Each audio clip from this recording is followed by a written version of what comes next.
नमस्कार दोस्तों, कैसे हो आप सब। एक बार फिर से आप सबका स्वागत है हमारे इस चैनल में एनवी मीडिया। दोस्तों, आज ही सुबह एक न्यू अपडेट आई है कि 100K मतलब कि 1 lakh free KYC slots open हुए हैं। तो दोस्तों, जैसे ही कोई ये अपडेट देखेगा तो उसके मन में सवाल आएगा कि 1 लाख फ्री KYC का क्या मतलब है। क्या बाकी लोगों को पैसे देने पड़ेंगे? और ये जो 1 लाख लोगों को सिलेक्ट करेंगे वो कैसे करेंगे? इसका क्या सिलेक्शन क्राइटेरिया होगा? कहीं ये स्कैम तो नहीं, हमारा कोई डाटा तो नहीं चोरी कर रहा? और कौन कौन से डॉक्यूमेंट्स हैं जो चाहिए KYC के लिए? और अगर हमने गलत डॉक्यूमेंट सिलेक्ट कर दिए KYC के वक्त तो क्या होगा? तो दोस्तों, बने रहिए हमारे साथ इस वीडियो में, आपको आपके एक एक सवाल का जवाब इस वीडियो में मिलेगा। और दोस्तों, ये वीडियो पूरी देखिएगा, अच्छी तरह देखिएगा, तभी आपको समझ आएगा कि क्या क्या प्रॉब्लम आ सकती है और किन किन चीजों का ध्यान रखना है। आपको आपके सभी सवालों का जवाब इस वीडियो में मिल जाएगा। तो दोस्तों, वीडियो शुरू करते हैं। तो दोस्तों, जैसे ही आपने आज सुबह अपनी ऐप खोली होगी तो आपके सामने ये स्क्रीन आई होगी जहां लिखा है 100K फ्री KYC स्लॉट्स। तो दोस्तों, यहाँ पर आप नीचे देखेंगे तो साफ साफ लिखा है कि इन्होंने आज से ही फ्री KYC इनविटेशन स्लॉट्स शुरू कर दिए हैं। अब दोस्तों, आप भी जानते हैं कि अभी तक पाई नेटवर्क में 70 लाख से ज्यादा लोग जुड़ चुके हैं, लेकिन इन्होंने KYC सिर्फ अभी 1 लाख लोगों के लिए ही शुरू की है। तो दोस्तों, अगर आपको KYC का इनविटेशन नहीं आता तो कोई बड़ी बात नहीं है।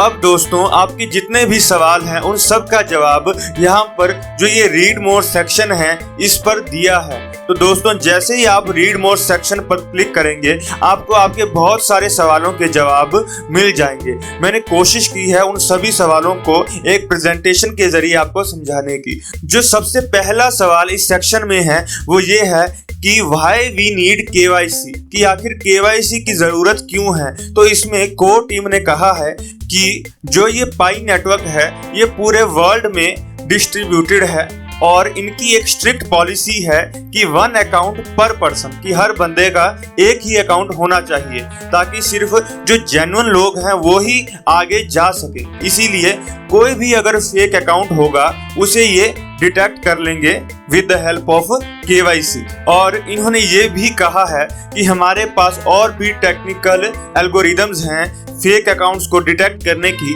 लेकिन जो KYC है ये भी हेल्प करेगा एक extra layer of security add करने में, ताकि सिर्फ जो जेन्युइन अकाउंट्स हैं वो ही आगे जाएं और कोई अनफेयर लोग हैं जिन्होंने बहुत सारे अपने ही अकाउंट्स बनाए हैं वो आगे ना जा सके। और दोस्तों, यही चीज मैं आपको कई बार अपनी कितनी वीडियोस में बता चुका हूँ। अब दोस्तों, जो दूसरा सवाल है इस सेक्शन में वो ये है कि हाउ KYC इज कंडक्टेड, कि KYC कैसे कंडक्ट होगी। तो इन्होंने इसमें कहा है कि अभी हम थर्ड पार्टी ऐप का इस्तेमाल कर रहे हैं KYC के लिए। तो लोगों के ना बहुत मन में ये सवाल होता है कि ये थर्ड पार्टी ऐप क्या है। कुछ लोग तो ये समझते हैं कि थर्ड पार्टी ऐप का मतलब है थर्ड ग्रेड ऐप या थर्ड क्लास ऐप। दोस्तों, इसका मतलब ये नहीं होता। थर्ड पार्टी ऐप का मतलब होता है कि जो मैन्युफैक्चरर है उसने वो ऐप नहीं बनाई है बल्कि किसी और ने वो ऐप बनाई है। इसका मतलब ये नहीं कि थर्ड पार्टी ऐप कोई थर्ड क्लास ऐप है, वो भी एक जेन्युइन ऐप है जिसका वो इस्तेमाल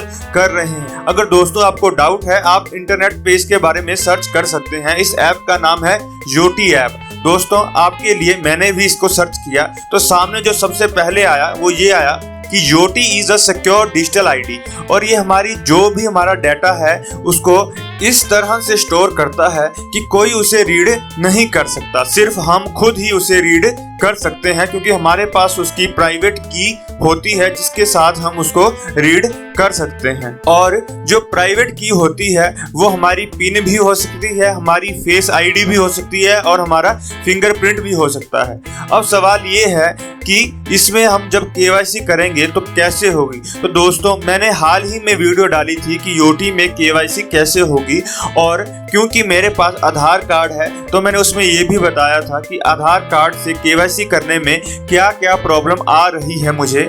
और दोस्तों, इसीलिए अभी आधार कार्ड से हमारी KYC नहीं हो पाएगी। वैसे मैंने टेक्निकल टीम को अपनी प्रॉब्लम भेजी थी कि हमको आधार कार्ड में केवाईसी करने में ये प्रॉब्लम आ रही है, लेकिन उन्होंने ये जवाब दिया अभी जिन लोगों के पास पासपोर्ट हैं वो केवाईसी करवा लें, वो इजीली हो जाएगी, इसका वो बाद में कोई सोल्यूशन देखेंगे। तो दोस्तों अगर आपके पास पासपोर्ट है तो अभी आपकी केवाईसी हो सकती है अगर आपको इनविटेशन आए। अब दोस्तों कुछ लोगों के मन में सवाल है कि कहीं ये स्कैम तो नहीं, कहीं ये हमारा डाटा तो नहीं चोरी कर रही पाई नेटवर्क। दोस्तों मुझे एक बात बताओ, अगर इन्हें डाटा चोरी करना ही होता तो ये थर्ड पार्टी ऐप क्यों यूज करती? ये खुद ही कोई ना कोई ऐसा फेक सा सिस्टम लेकर आ जाती और हमारा सारा डाटा चुरा लेती। क्योंकि ये थर्ड पार्टी ऐप योटी का इस्तेमाल कर रहे हैं तो ये वहां से डाटा कैसे लेंगे? और दोस्तों मैंने आपको योटी ऐप के बारे में तो बता ही दिया है कि वो बिल्कुल सेफ ऐप है। और दोस्तों इन्होंने नीचे ये भी कहा है कि हमको स्कैम से बचकर रहना है, क्योंकि अभी कुछ लोग ऐसे हैं फेसबुक पर या किसी और सोशल साइट्स पर जो ऐसा डाल रहे हैं कि हम आपकी केवाईसी कर देंगे पाई नेटवर्क में, हमको ये डॉक्यूमेंट सेंड कीजिए। तो वो लोग हैं जो आपका डाटा चोरी कर रहे हैं, हमें उनसे बचकर रहना पड़ेगा। जब तक आपको पाई ऐप के अंदर इनविटेशन ना आए आपने केवाईसी कहीं और से नहीं करनी है। तो दोस्तों अब बात करते हैं कि जो ये लोगों को सिलेक्ट करेंगे वो किस बेस पर करेंगे। तो दोस्तों इन्होंने साफ साफ कहा है कि हम जिन लोगों को सिलेक्ट कर रहे हैं वो मेरिटोक्रेटिक बेस पर सिलेक्ट कर रहे हैं। अब दोस्तों मेरिटोक्रेटिक का मतलब ये है कि जिन लोगों ने जितनी कंट्रीब्यूशन की है, जितना कंट्रीब्यूट किया है, उनको वो पहले सिलेक्ट करेंगे और बाकी लोगों को बाद में सिलेक्ट करेंगे, उस बेस पर ये सिलेक्ट करेंगे। अब सवाल ये है कि कंट्रीब्यूशन का क्या मतलब है? कंट्रीब्यूशन का मतलब ये है, इसमें उन्होंने कुछ क्राइटेरियाज रखे हैं। पहला है कि जो लोग नोड्स इस्तेमाल कर रहे हैं उनको ये पहले प्रेफरेंस देंगे। दूसरी चीज है एंगेजमेंट, कि आप कितना एंगेज हो पाई नेटवर्क में। तीसरी चीज है कि आपने कितना हेल्प किया है इस कम्युनिटी को ग्रो करने में। फोर्थ है कि आप कितनी आपके अंदर पोटेंशियल है कि आप फ्यूचर में इसके अंदर कंट्रीब्यूशन कर पाएंगे। तो दोस्तों जैसे जितने भी ये सिलेक्शन क्राइटेरिया है, इससे एक बात तो उन्होंने साफ साफ कह दी है नीचे कि जो लोग सीनियर पायनियर्स हैं उनको पहले प्रेफरेंस दी जाएगी, क्योंकि उनकी कंट्रीब्यूशन ज्यादा होगी और जो नए नए पायनियर्स ज्वाइन हुए हैं उनके चांस कम होंगे केवाईसी इनविटेशन के लिए। और दोस्तों वो ये भी कंसीडर करेंगे कि कहीं वो अकाउंट फेक तो नहीं है। लेकिन दोस्तों एक इंटरेस्टिंग बात ये है कि ये कुछ फेक लोगों को भी इनविटेशन देंगे। हाँ जी दोस्तों आपने बिल्कुल सही सुना है कि ये कुछ फेक लोगों को भी इनविटेशन देंगे। वो इसीलिए देंगे ताकि वो चेक कर सकें कि वो कौन कौन से तरीके इस्तेमाल करेंगे अपने अकाउंट को रियल बताने में। और दोस्तों अगली इंपॉर्टेंट बात वो ये है कि अगर किसी को केवाईसी इनविटेशन आएगा वो 24 आवर्स के अंदर ही उनको केवाईसी करवानी पड़ेगी। अगर उन्होंने 24 आवर्स के अंदर केवाईसी नहीं कराई तो जो उनको केवाईसी स्लॉट आया है वो नेक्स्ट पर्सन को चला जाएगा।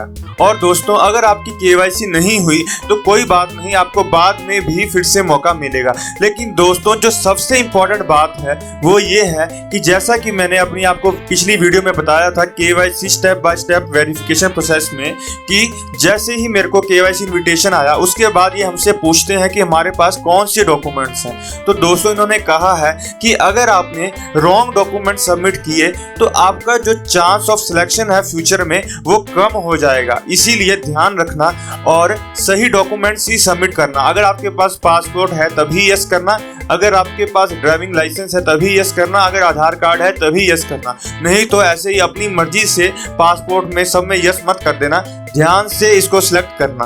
अब दोस्तों हम बात करेंगे कि जिन लोगों की केवाईसी होगी उन्हें क्या बेनिफिट होगा। तो दोस्तों उनके जो मेन बेनिफिट्स होंगे वो ये हैं कि पहली बात तो कि वो नोट्स को रन कर पाएंगे।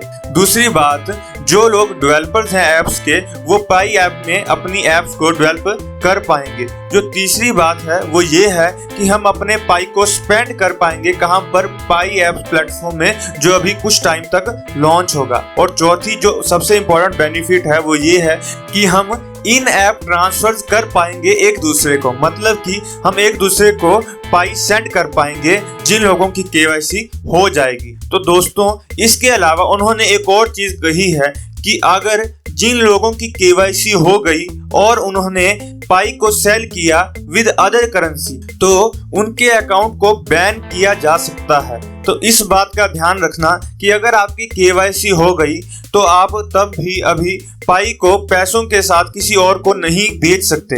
हम अभी सिर्फ पाई को पाई ऐप्स के अंदर ही स्पेंड कर सकते हैं और कमोडिटीज के साथ ही एक्सचेंज कर सकते हैं। किसी भी करेंसी के साथ अभी एक्सचेंज करना अलाउड नहीं है जब तक थर्ड फेज नहीं आ जाता। अब दोस्तों बात करेंगे कि सिर्फ 1 लाख फ्री केवाईसी स्लॉट्स ही क्यों हैं। तो दोस्तों इसमें पाई कोर टीम ने ये कहा है कि 1 लाख लोग एक छोटा सा ग्रुप है 70 लाख लोगों से जो पाई नेटवर्क में जुड़े हुए हैं, तो ये सिर्फ इतना ही अभी अफोर्ड कर सकते हैं उनकी केवाईसी के लिए, क्योंकि जो केवाईसी है वो बहुत कॉस्टली है उनके लिए।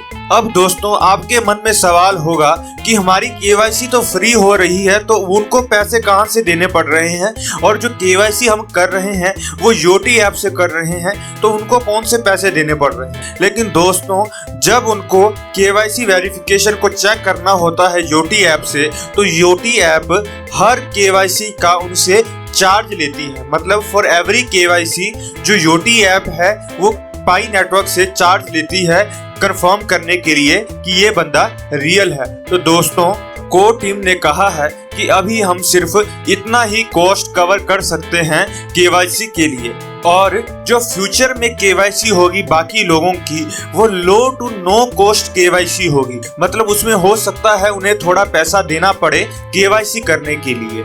अब दोस्तों आपके मन में सवाल होगा कि उनके पास हमारी केवाईसी करने के लिए इतना पैसा भी नहीं है। दोस्तों अगर एक केवाईसी के लिए उनको 100 रुपया देना पड़ रहा है, तो दोस्तों 70 लाख लोगों का देख लो उनको कितना पैसा देना पड़ेगा।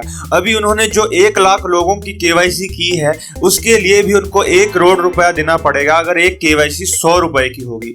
इसीलिए वो अभी इतना अफोर्ड नहीं कर सकते। लेकिन उन्होंने लास्ट में यह भी कहा है कि हम खुद चाहते हैं कि सबकी केवाईसी फ्री में हो जाए, इसीलिए वो अपना बेस्ट देंगे, अपनी पूरी कोशिश करेंगे कि कोई ऐसा डिसेंट्रलाइज्ड सिस्टम लेकर आए केवाईसी का जिससे सबकी केवाईसी फ्री में हो जाए और उन्हें कोई भी प्रॉब्लम ना आए। तो दोस्तों उम्मीद है कि आपको क्लियर हो गया होगा कि केवाईसी जो सिर्फ 1 लाख लोगों की ही हो रही है वो क्यों हो रही है, और वो इतने लोगों को ही क्यों फ्री में केवाईसी दे रहे हैं, केवाईसी के क्या बेनिफिट हैं और क्या ये स्कैम्स हैं और क्या इसका सिलेक्शन क्राइटेरिया है। तो दोस्तों उम्मीद है कि आपको अच्छे से ये समझ आ गया होगा। और दोस्तों अगर मेरी मेहनत और ये वीडियो अच्छी लगी हो तो ज़रूर लाइक, सब्सक्राइब और शेयर कर दें। बहुत बहुत धन्यवाद आप सबका हमारी ये वीडियो देखने के लिए। शुक्रिया।